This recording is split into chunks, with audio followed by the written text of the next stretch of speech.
Bienvenue à bord de Sodebo Ultime 3. Longueur 32 mètres, largeur 23 et le mât culmine à 37 mètres.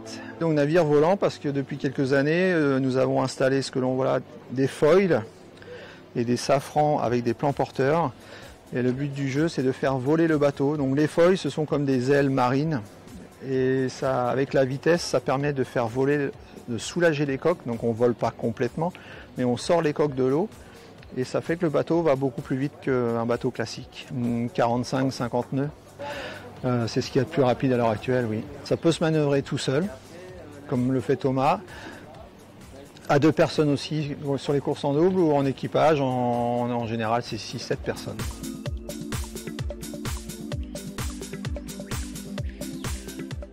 Donc dans le cockpit du bateau, sur la partie avant vous avez ce qu'on appelle un peu la cellule de vie, donc la table à cartes, là où Thomas ou l'équipage passe beaucoup de temps à surveiller la météo, la marche du bateau. Là-bas sur le côté, on aperçoit la bannette sur laquelle Thomas s'allonge pour dormir, qui est proche des instruments, donc c'est-à-dire lorsqu'il dort, il peut comme ouvrir un œil pour regarder ce qui se passe sur la table à cartes. Et lorsqu'il a fini de dormir, il peut préparer son repas donc dans la petite kitchenette ici. Et ensuite ici, derrière la cellule de vie, on a la cellule qui est dédiée aux manœuvres.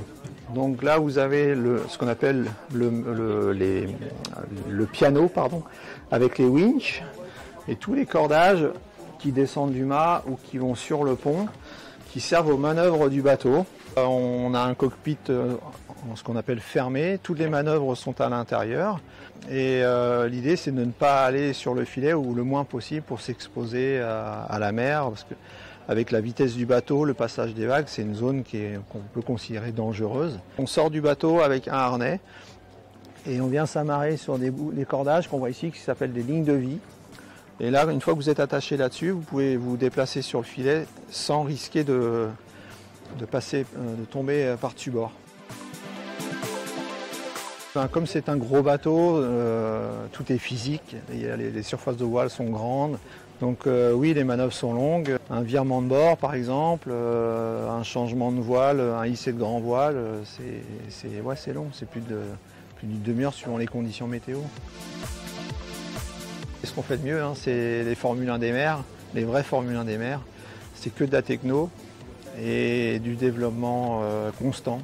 Jamais on s'arrête sur la réflexion on veut toujours aller plus vite. Le marin, c'est lui qui va justement calmer cette monture. C'est le marin qui va savoir régler le curseur pour passer la mer comme il faut et pas détruire son bateau. Les vieux loups de mer ont encore une importance dans ce genre de projet parce que pour finir les courses, il faut être capable d'amener son bateau jusqu'à la ligne d'arrivée.